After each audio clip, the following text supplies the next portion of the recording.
Good morning mga kabakyard, isang mapagpala at magandang araw po sa ating lahat. So, kumusta po kayo mga kabakyard at ang mga alaga nyo sa bahay? So, malulusog ba sila? Maganda ba ang kanilang mga katawan? So, sa araw na to mga kabakyard, pag-uusapan natin kung ano ba ang kahalagahan ng nursery cage sa ating mga bagong walay na mga painakay o yung bagong harvest natin ng mga painakay sa ating parisan. Dahil hindi natin sila pwedeng ilagay sa plain cage agad mga kabakyard.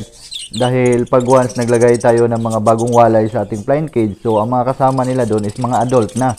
So ang tendency po, pag isinama natin yung mga bagong walay doon, is mabubuli po sila o di kaya pwede silang mamatay dahil hindi pa sila masyadong malakas para makipagsabayan sa ating mga alagang ibon na nasa plain cage natin. So bago tayo mag-start sa topic natin mga kabakyard, check ko muna yung parisan ko na English Budgie dahil may tatlo na silang painakay.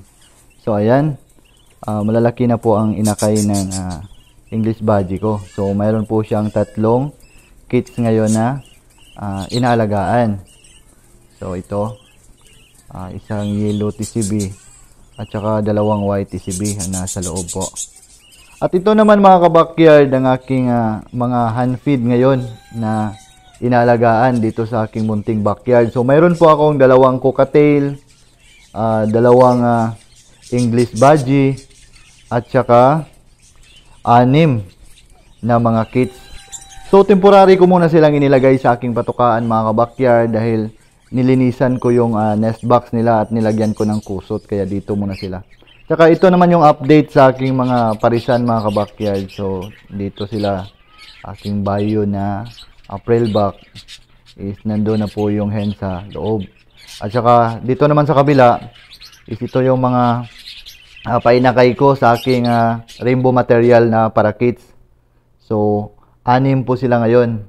At saka sa susunod na araw po is pwede ko na to silang i-harvest. So sa ngayon, dito muna sila sa kanilang parents para maalagaan sila. So, start na tayo sa topic natin mga kabakyard. Ano ba ang kalagahan ng nursery cage sa ating mga ibon na bagong walay? So, unang-una, ang nursery cage is mahalaga talaga sa ating mga bagong walay na mga painakay na bagong harvest natin sa ating mga pairing na ipinagpares. Dahil ang ating mga bagong walay na inakay mga kabakyard is hindi pa sila totally malakas para makipagsabayan sa plain cage natin na may mga adult na kasama.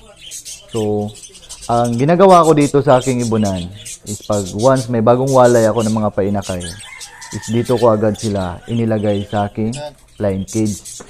Kasi, pag once nasa plain cage sila, is wala silang ibang karibal doon, kundi ang mga kapatid lang nila o yung mga kasing edad nila na na-harvest natin.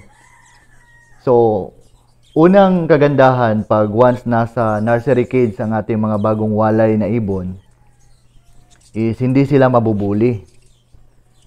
At saka makakakain sila ng maayos sa ating ibinibigay na patuka dahil ang mga kasabayan nila na ibon is kasing edad lang nila.